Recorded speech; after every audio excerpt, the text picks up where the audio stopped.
అత్యంత మాకు ప్రియమైన దేవుని బిడ్డలందరికీ ఉదయకాల సమయంలో మీకు మన ప్రభు అయిన యేసుక్రీస్తు శ్రేష్టమైనటువంటి నామంలో మీ అందరికి శుభములు తెలియజేస్తున్నానండి. ఎలాగున్నారు మీరు? కుటుంబాలు పిల్లలంతా క్షేమంగా ఉన్నారు కదండి? క్షేమంగా ఉన్నారని నేను నమ్ముచున్నాను. ఎందుకంటే మన దేవుడు సజీవుడు, నిరంతరం మనల్ని ఆయన కాచి కాపాడే గొప్ప దేవుడు అండి. తల్లి విడిచినా తండ్రి విడిచినా ఆయన మాత్రం మనల్ని విడిచిపెట్టడు, నిద్రపోడు, కునుకడు. నిరంతరం మనల్ని కాచి కాపాడుతూ ఉంటాడు. ప్రతి నిమిషం కూడా ఆయన పరిశుద్ధ నామానికి మహిమ కలుగును గాక. ఉదయకాల సమయంలో మనం చూడండి, నిండకాల సమయం అంతా కూడా దేవుడు మనల్ని కాచి కాపాడి మరి ఈ యొక్క దినమును మనకు బహుమానంగా ఇచ్చినాడు కాబట్టి ఆయన పరిశుద్ధ నామానికి మహిమ కలుగును గాక. హల్లెలూయా. మరి ఈ ఉదయకాల సమయంలో మనం వాగ్దానం కోసం ఎదురు చూస్తున్నాం కదా. పరిశుద్ధ గ్రంథాలు తెరిచినట్లయితే యెషయా గ్రంథంలో నుంచి పరిశుద్ధ గ్రంథాలు తెరిచినట్లయితే యెషయా గ్రంథంలో నుంచి 28వ అధ్యాయము 29వ వచనం. యెషయా గ్రంథం 28వ అధ్యాయము 29వ వచనం. జనులు సైన్యములకు అధిపతి యెహోవా చేత దాన్ని నేర్చుకుందరు. ఆశ్చర్యమైన ఆలోచన శక్తియు అధిక బుద్ధియు అనుగ్రహించేవాడు ఆయనే. Praise the Lord. దేవుని నామానికి మహిమ కలుగును గాక. మన దేవుని యొద్ద నుంచి మనము చూడండి, జనులు సైన్యములకు అధిపతి యెహోవా చేత దాన్ని నేర్చుకుంటారంట. తెలివియు బుద్ధియు ఆలోచన శక్తి అనుగ్రహించేవాడు ఆయనే కాబట్టి ఆయన యొద్ద నుంచి మనం నేర్చుకోవాల్సిన అనేకమైనటువంటి విషయాలు ఉంటాయన్నమాట. మన పితరులు కూడా ఎన్నో కనిపెట్టారు, ఎన్నో విషయాలు నేర్చుకున్నారు. జనులు సైన్యములకు అధిపతి యెహోవా చేత దాన్ని నేర్చుకుంటారంట. ఆ దేవుని యొద్ద చూడండి, బుద్ధి జ్ఞానములు సర్వసంపదలు గుప్తములై ఉన్నాయి. ఆశ్చర్యకరమైన ఆలోచన శక్తియు అధిక బుద్ధియు అనుగ్రహించేవాడు ఆయనే. Praise the Lord. హల్లెలూయా. మరి ఈ లోకంలో మనకి ఎన్నో యంత్రాలు కనిపించినటువంటి వ్యక్తులు ఉన్నారు. కొంతమంది మన పితరులు, క్రీస్తు పూర్వం ఉన్నటువంటి పితరులు, పెద్దవారు, గొప్ప గొప్ప దైవసేకులు, దైవజనులు, గొప్ప మిషనరీలు, వీళ్ళందరూ కూడా ఎన్నో యంత్రాలు మనకి ఎలక్ట్రిషియన్ యంత్రాలు కనిపెట్టినటువంటి గొప్ప వ్యక్తులు ఉన్నారన్నమాట. మరి కలము, ఈ యొక్క ఇవన్నీ కూడా కనిపెట్టినట్టు కొంతమంది వ్యక్తులు ఉన్నారు. చూడండి, కాలక్రమంలో పశ్చిమ ఆసియాలో నుంచి మానవ సమాజాలు అక్షరాల లిపిని రూపొందించినట్లు అది సుమారు క్రీస్తు పూర్వము 1800 సంవత్సరాల కాలంలో నేర్చుకోవడానికి మరియు ఉపయోగించడానికి ఈ లిపి సులువుగా ఉన్నదని అన్నారన్నమాట కొంతమంది ప్రజల చారిత్రక సంఘటన వర్ణనాన్ని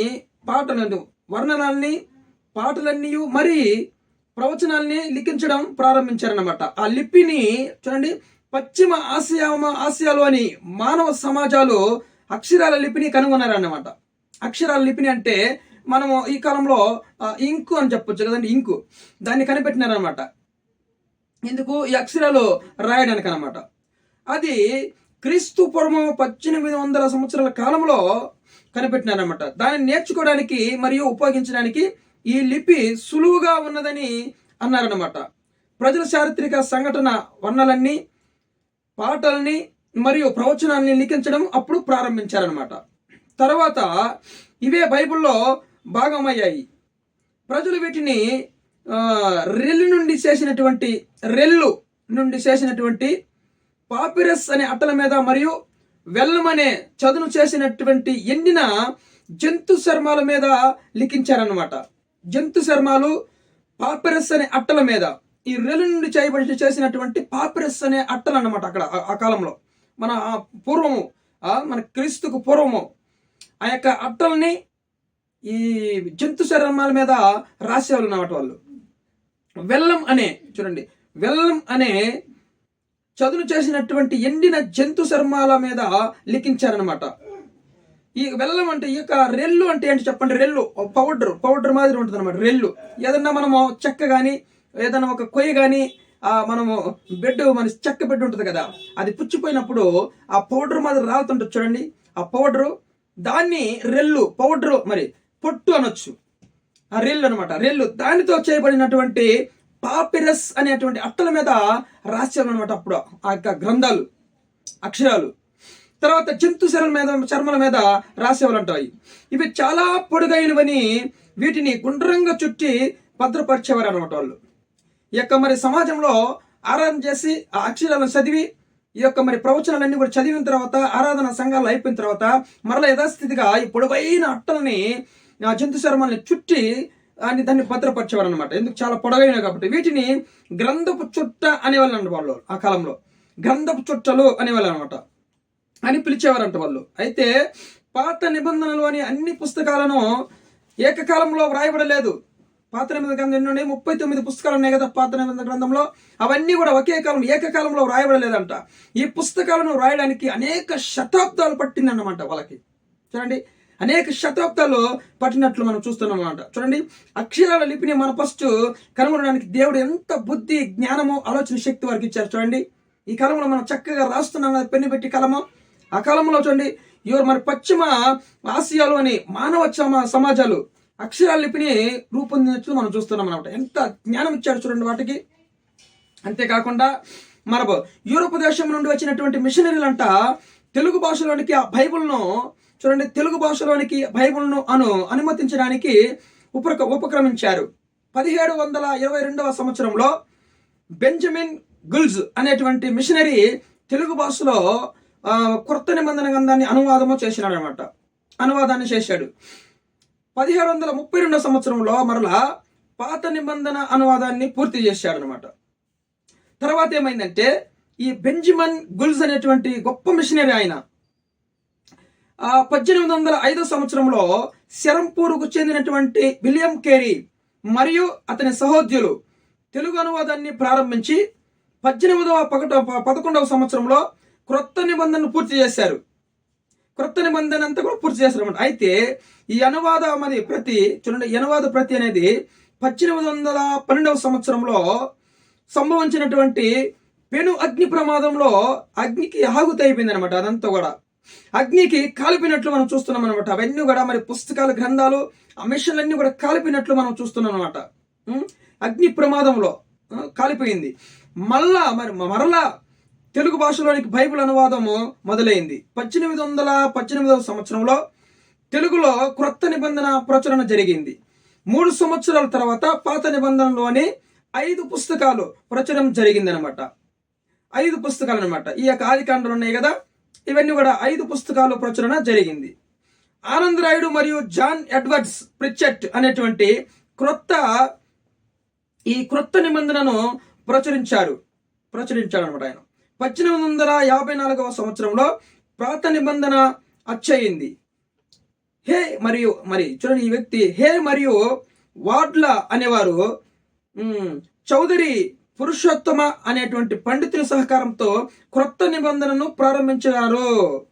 చూడండి, ఈ యొక్క వాడ్ల అనేవారు చౌదరి పురుషోత్తమ అనేటువంటి పండితుల సహకారంతో క్రొత్త నిబంధనను వాళ్ళు సవరించారు.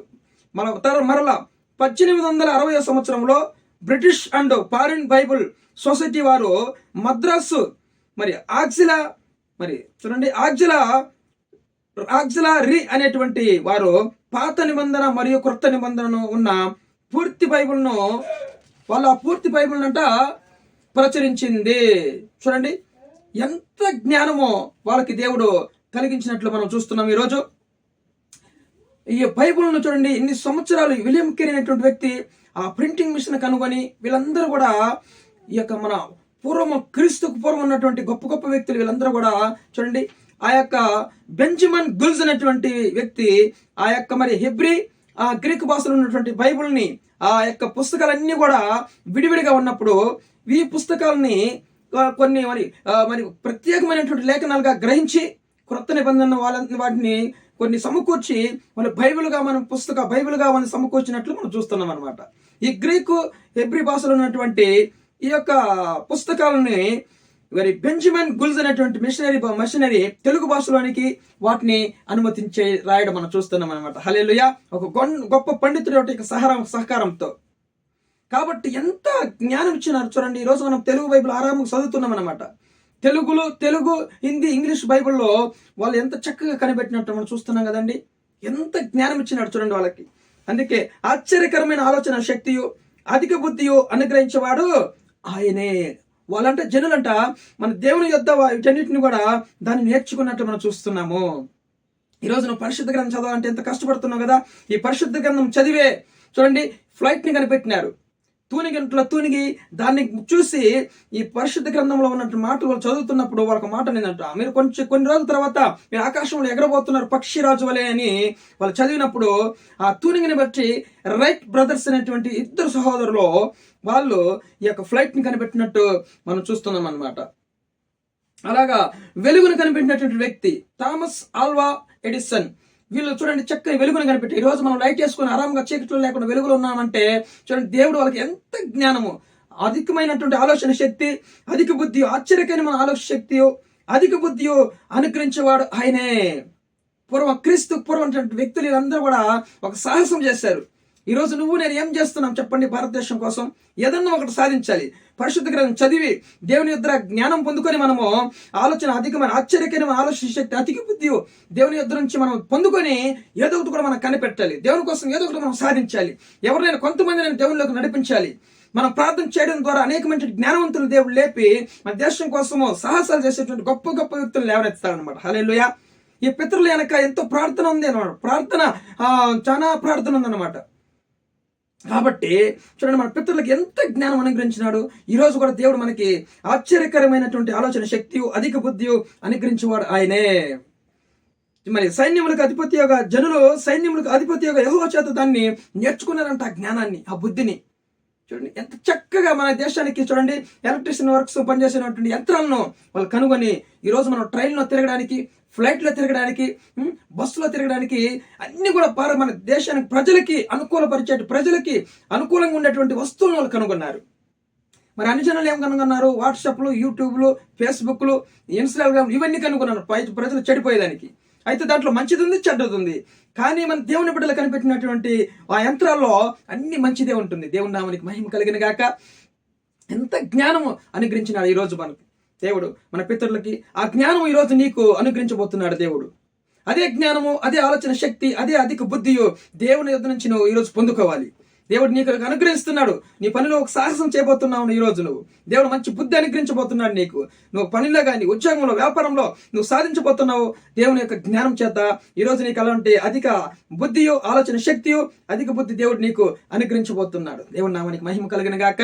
వీడియో చూస్తున్న మీరు అందరూ కూడా చూడండి, సబ్స్క్రైబ్ చేసుకోండి. కొత్త వారు ఉంటే లైక్ చేయండి, షేర్ చేయండి. అనేక మందికి ఈ మంచి మంచి విషయాలు, లోతైన మర్మాలు మీరు విని మరి జ్ఞానం పొందుకోవాలి దేవుని యొద్ద నుంచి, పరిశుద్ధ గ్రంథంలో నుంచి. దేవుని నామానికి మహిమ కలిగిన గాక. మరి ప్రార్థన చేద్దాం. తండ్రి, ఘనమైన మాటలను బట్టి ఈరోజు మేము నేర్చుకున్నాం అనేక విషయాలు. జనులు సైన్యములకు అధిపతి యెహోవా యొద్ద మరి దానిని నేర్చుకుందరు అన్నావు స్వామి. మన ఆశ్చర్యకరమైన ఆలోచన శక్తియో, అధిక బుద్ధియో అనుగ్రహించే దేవుడు నువ్వే స్వామి. ఈ రోజున ఎవరికి బుద్ధి తక్కువగా ఉందో, జ్ఞానం తక్కువగా ఉందో, ఆలోచన శక్తి తక్కువగా ఉందో వాళ్ళందరికీ ఆయన మంచి ఆలోచన శక్తి, అధిక బుద్ధి అనుగ్రహించి సేవలో వాడుకోండి, కృప చూపించమని. కుటుంబంలో, ఉద్యోగంలో, వ్యాపారంలో మీ బిడ్డలకు మంచి జ్ఞానము, బుద్ధి అనుగ్రహించి సహాయం తెచ్చామని ప్రభా. వీడియో చూస్తున్న వాళ్ళందరూ కూడా నాయన ప్రభా చక్కని మాటలు వినడానికి సహాయం చేయండి. ఎవరో సమస్యలో ఉన్నారో, బాధలో ఉన్నారో వాళ్ళందరినీ కూడా ముట్టి ఆశీర్వదించండి. మరో గొప్ప కార్యం జరిగించి మీ నామానికి భయం తెచ్చుకోమని ప్రార్థిస్తూ యేసుక్రీస్తు జీవం కలిగిన నామములో ఈ ప్రార్థన అడిగి వేడుకొని పొంది అన్నాం మా ప్రియ పరలోకపు తండ్రి. Amen, amen, amen. Praise the Lord. అందరికీ వందనాలు.